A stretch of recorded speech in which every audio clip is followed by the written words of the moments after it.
अध्यात्म विश्व विज्ञान यूट्यूब चैनल पर आप सभी मित्रों का हार्दिक स्वागत समादर करते हैं। मित्रों, अध्यात्म विश्व विज्ञान यूट्यूब चैनल पर विश्व स्तरीय प्रश्नों का, विश्व स्तरीय समस्याओं का और विश्व स्तरीय विचारों का आदान प्रदान, मनन चिंतन, निधिध्यासन और उन प्रश्नों के प्रति अपने मित्रों को जागरूक करना यही उद्देश्य है और इसीलिए इस YouTube चैनल का नाम अध्यात्म विश्व विज्ञान ऐसा रखा गया है। अध्यात्म विज्ञान भी वैश्विक है, ये विश्व विज्ञान है। ये किसी राष्ट्र यानी सीमा, किसी भाषा, किसी विचार, किसी पंथ, किसी मत, संप्रदाय, विचारधारा, शास्त्र इनसे संबंधित नहीं है। तो ये वैश्विक सिद्धांत, वैश्विक विज्ञान होने से इसका संबंध सार्वभौमिक इस विश्व रचना से है, जिसमें पृथ्वी, जल, अग्नि, वायु, आकाश इनसे ही ये सारा दृश्य निर्मित हुआ है और यही पंचमहाभूत हमारे शरीर में अनेक आकारों प्रकारों से व्यक्त हो रहे हैं। ये निर्देशित करना अध्यात्म विज्ञान का पहला कार्य है। उसके अनंतर इस संपूर्ण विश्व के चराचर के हर घटक को एक दूसरे से जोड़ के रखा गया है। प्लास्टिक भी जुड़ा है, मिट्टी भी जुड़ी है, आसमान भी जुड़ा है, पहाड़ भी जुड़े हैं, सब एक दूसरे से कनेक्टेड है। वो कनेक्टेड करने वाला तत्व अक्षर आत्मा जो निर्गुण निराकार भाव है, वो उसका डेमोन्स्ट्रेशन करके उसका अनुभव कराना ये अध्यात्म विज्ञान का दूसरा कार्य है।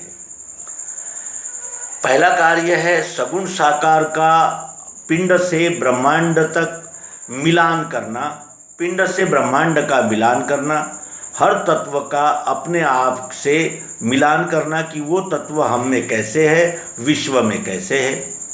उसके अनंतर ये जानना कि ऐसा क्या है इस विश्व में जो सार्वभौमिक है, सार्वत्रिक है और प्राकृतिक है, सर्वत्र है। वो तत्व क्या है जिससे ये संपूर्ण चर अचर और जिसे कहते हैं कि सजीव निर्जीव आदि सभी एक कड़ी में एक दूसरे के साथ बंधे हुए हैं, वो तत्व क्या है। फिर अध्यात्म विज्ञान का तीसरा कार्य है कि इन दोनों का समन्वय, समायोजन करना, और वो समायोजन वस्तु रूप से किया जाता है। जैसे कैमरा कहते ही उसमें अनेक प्रकार के नट बोल्ट से लेकर अनेक प्रकार के फंक्शंस इकट्ठा होते हैं, तब वो माइक कहलाता है। उसी तरह ये अनेक नामों रूपों में दृश्य में जो फैला हुआ है, इनका समन्वय किस नाम पे होना चाहिए, इसका यानी निर्णय करने वाला शास्त्र है अध्यात्म विज्ञान। तो क्या अध्यात्म विज्ञान केवल हमारी यानी पारलौकिक आध्यात्मिक प्रश्नों के और समस्याओं का ही विचार करता है?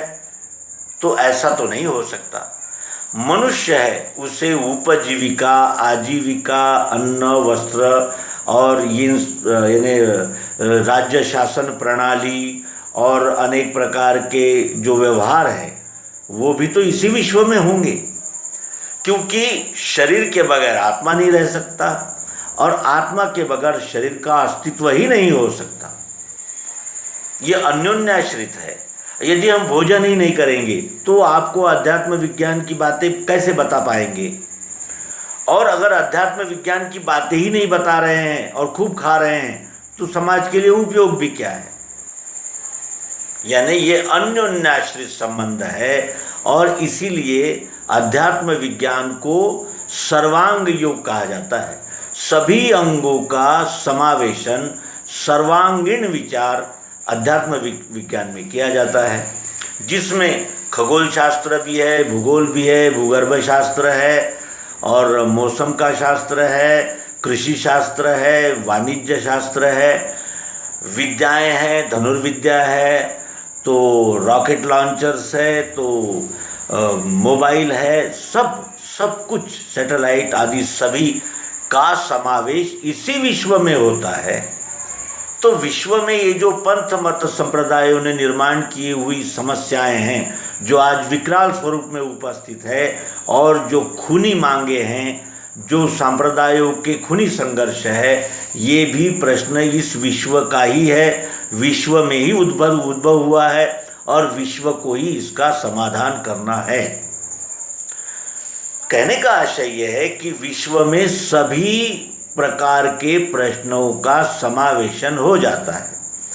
श्रीमद् भगवद गीता को हम भक्ति ग्रंथ कहते हैं, भक्ति शास्त्र कहते हैं, लेकिन वहाँ भी कहीं ये लिखा हुआ नहीं है कि ये मुसीबत आए तो इस देवता की पूजा करो, वो मुसीबत आए तो उस देवता की शरण में जाओ, ऐसा कहीं नहीं लिखा है। और केवल पुरुषार्थ और कर्म सिद्धांत, इसी पे ही पूर्ण विश्वास रखा गया है। कहीं भी एक अक्षर भी श्रीमद् भगवद गीता में अंधविश्वास, अंधानुकरण और जिसे कहते हैं कि पोंगा पंडिताई का नहीं है। अन्य ग्रंथों के विषय में ऐसा नहीं कह सकते, लेकिन श्रीमद् भगवद गीता के विषय में ऐसा कहा जा सकता है कि ये मानव का वैश्विक संविधान है। ये मानव का वैश्विक संविधान है। मानव की निर्मित क्यों हुई, कैसे हुई, उसका पालन पोषण कैसे होता है, उसके जीवन का चक्र कैसे चलता है और उसके जीवन चक्र का सार्थक कैसे होगा, ये जीव कृतकृत्य कैसे होगा, इस जीव ने किस प्रकार व्यवहार करने चाहिए, युद्ध भी आवश्यक और जायज कहा गया है, वो कब और युद्ध को टालने के लिए किस सीमा तक प्रयास करने चाहिए। और इस विश्व का प्रत्येक घटक एक दूसरे से जुड़ा हुआ है।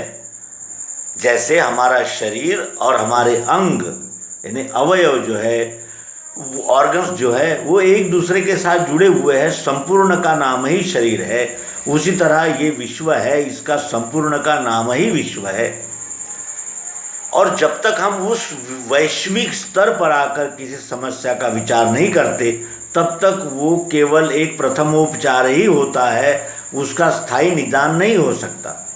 क्योंकि स्थायी निदान करने के लिए उन समस्याओं का उगम स्थान, उसको मिलने वाले समर्थन और उन समर्थनों से यानी दृष्टि में आने वाली परिस्थितियां और समस्याएं आदि का विचार ऐसे यानी जिसे कहते हैं कि बेसिक और मूलगामी चिंतन के द्वारा ही हो सकता है, अन्य कोई इसका उपाय नहीं है। धर्मांतरण और धर्म परिवर्तन आदि अनेक नाम आजकल अत्यंत प्रचलित हो गए हैं। जब हमें धर्म का पता ही नहीं है कि धर्म कहते किसे हैं, तो फिर वो धर्म परिवर्तन का विचार हम कैसे कर सकते हैं। और फिर धर्म का परिवर्तन का विचार नहीं कर सकते तो धर्मांतरण क्या होता है। क्या मनुष्य अपना धर्म का भी अंतरण कर सकता है, बदल सकता है? इसका भी विचार होना अत्यंत आवश्यक है। ये कहा जाए कि भाई पंथांतरण होता है, संप्रदायांतरण होता है, पूजा पद्धतियों का अंतरण होता है, अपनी अपनी श्रद्धाओं मान्यताओं का अंतरण होता है, ये कहा जा सकता है। लेकिन धर्म का ही परिवर्तन होता है या धर्म का ही धर्मांतरण होता है, ऐसा नहीं कहा जा सकता। क्योंकि धर्म ये प्राकृतिक होता है, स्वभाव सिद्ध होता है, उपजत होता है और जन्म के साथ ही प्राप्त होता है। इसलिए उससे कोई इनकार भी नहीं कर सकता और उसका पालन यानी नहीं करूँगा, उन स्वभाव से छुटकारा पा लूँगा, ऐसा भी नहीं हो सकता। क्योंकि ये नेचुरल है, प्राकृतिक है। धर्म किसे कहते हैं, इसके विषय में हम इसके पूर्व में भी स्वतंत्र एपिसोड्स प्रस्तुत कर चुके हैं, लेकिन यहाँ भी थोड़ा संकेत देना आवश्यक है कि धर्म कहते हैं वस्तु के स्वभाव को। माइक है तो माइक का धर्म है सुनना और सुनाना। इस तरह सभी वस्तुओं के धर्म फिक्स है, निश्चित है। तो मानवों का भी धर्म होना चाहिए, क्योंकि जब सभी वस्तुओं के धर्म है तो मनुष्य का भी धर्म होना चाहिए। तो क्या सभी मनुष्य का एक ही धर्म हो सकता है? धर्म का आधार क्या होता है? धर्म कौन सी स्थितियों पर धर्म का निर्णय किया जाता है? तो धर्म का निश्चित करने के लिए हमारे पास केवल एक योग्यता ही है, हमारा स्वभाव और उन स्वभावों से प्राप्त योग्यताएं, क्योंकि योग्यताओं से ही हम किसी भी बात का निर्णय करते हैं। तो योग्यता तो 4 ही प्रकार की होती है। योग्यताएं केवल 4 प्रकार की होती है मनुष्यों की। एक होते हैं जो ज्ञान विज्ञान ले सकते हैं, दे सकते हैं जागतिक स्तर पर, फिर यहाँ जात पात कुल देश राष्ट्र भाषा आदि का कोई बंधन नहीं है। जो ज्ञान विज्ञान लेता है और देता है वो ब्राह्मण है। फिर न्याय रक्षा है, जो न्याय रक्षा करता है, चाहे वो किसी भी देश का हो वेश का हो, न्याय की रक्षा करता है और रक्षा के लिए न्याय का उपयोग करता है, वो क्षत्रिय है। वो चाहे इस विश्व के किसी भी कोने का हो। जो प्रतिपालन गोपालन व्यापार उद्यम गोरक्षण इस प्रकार का कार्य करता है वो वैश्य है, चाहे वो किसी भी जात का हो देश का हो पंथ का हो। और जिनसे ये तीनों कार्य नहीं हो सकते वो शारीरिक श्रम करने वाला एक चौथा वर्ग है शूद्र, जो संपूर्ण विश्व में है।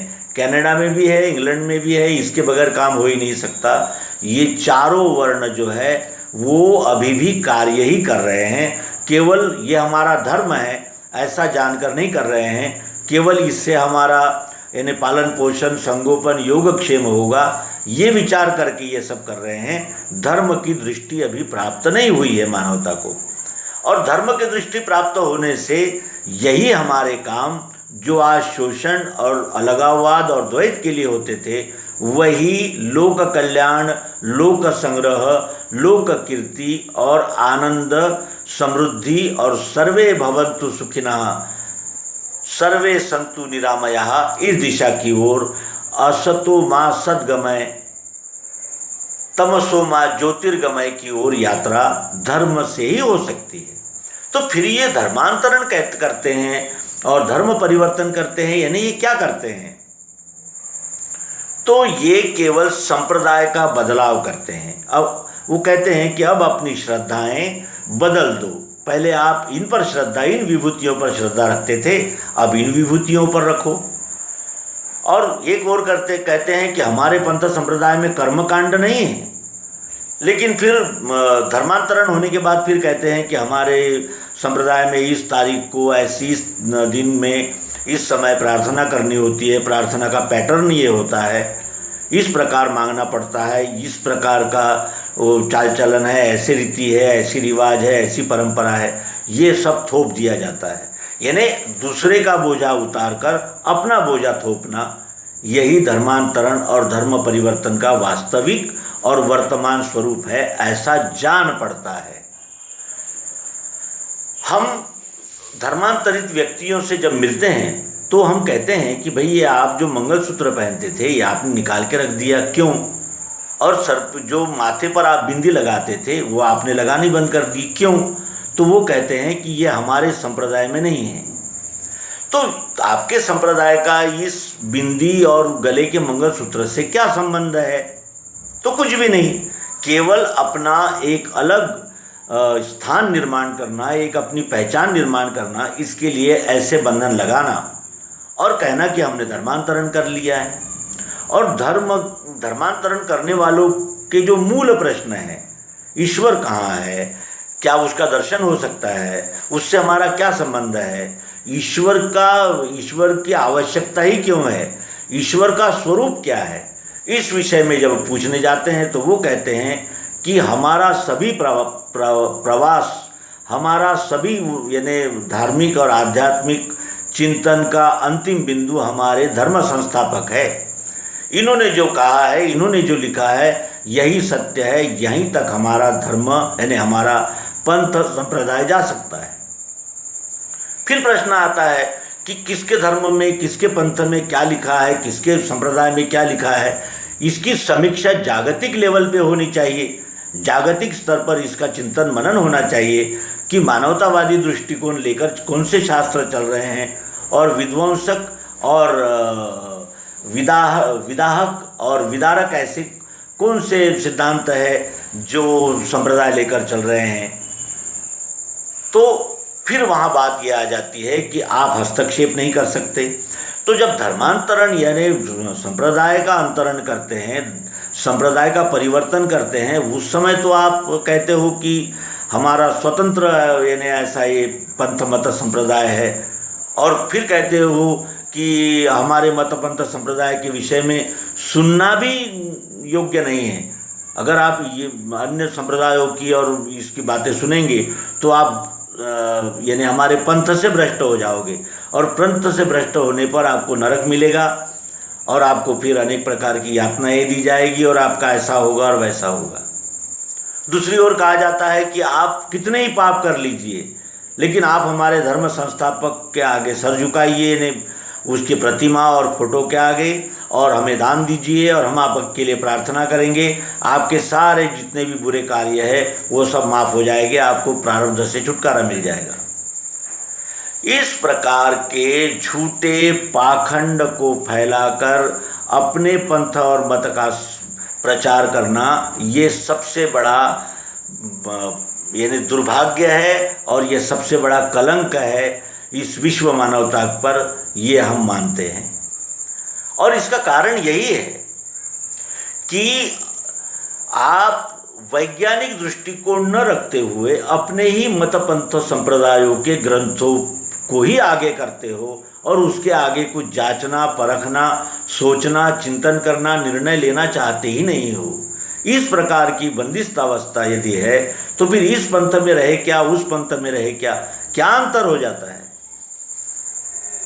लेकिन ऐसा नहीं है। अपने अपने पंथों को बढ़ाना और उन पंथों के द्वारा चलाई गई राजनीतिक यानी जो यानी सिद्धांत है, राजनीतिक जो टारगेट्स है, उनको पूरा करने का प्रयास करना, फिर उसके लिए नीतिमत्ता और हिंसा और अनेक प्रकार के जो यानी बैरियर्स है उनका विधि निषेध न करना, और जैसी मर्जी आए केवल हमारा मत पंथ संप्रदाय आगे बढ़े और अन्य मत पंथ संप्रदायों पे हम काबू करें, उनको नष्ट करें और एक ही झंडा फहराएं। क्या इसे मानवता कही जाएगी?